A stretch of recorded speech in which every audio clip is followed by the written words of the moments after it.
Hello বন্ধুরা, মাদি প্লেটেডে আজকে আবারও আরেকটি নতুনত্ব ভিডিও আপনাদের সামনে নিয়ে এসেছি। আজকে যে প্রোডাকশন আইটেমটা দেখাচ্ছি এটা হচ্ছে আমাদের প্রিয় তসরের প্রোডাকশন আইটেম। আর এর কালার অপশান 12 থেকে 13টা কালার হবে। যেহেতু এগুলো সুদক্ষ কারিগর দিয়ে হাতে বোনা শাড়ি, তাই এর কালার অপশান বেশি হয় না। আর এর বডি ড্রেসের কালার কিন্তু একই হবে, শুধু পাড়গুলোর কালার চেঞ্জ হবে। আর এর পাড়টা কিন্তু টোটালটাই সুতির পাড়, জড়াবেও না কুচকাবেও না। আর এর যেই ম্যাটেরিয়ালটা টোটালটাই কিন্তু পিওর তসর দিয়ে এই শাড়িটা তৈরি করা হয়েছে। আর এই শাড়িগুলোর খুব একদম ট্র্যাডিশনালভাবে পুজোতে এবার চলছে।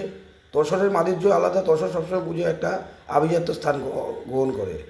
যা যা মনে করছেন এই শাড়িগুলো নেবেন, তাহলে স্ক্রিনে দেওয়া কন্ট্যাক্ট নম্বরে কন্ট্যাক্ট করে শান্তিপুর বঙ্গেরহাটের 3তলায় চলে আসেন। বঙ্গেরহাটের 3তলাতেই আমার স্টল আছে, আমরা সেখান থেকে আপনারা শাড়িগুলো কালেকশন করতে পারবেন। আর যারা আসতে পারছেন না, স্ক্রিনে দেওয়া কন্ট্যাক্ট নাম্বারে কন্ট্যাক্ট করেন, ডাইরেক্ট ভিডিও কল মারফত আপনাদের শাড়িগুলো আপনাদের প্রতিষ্ঠানে পৌঁছে যাবে কুরিয়ার।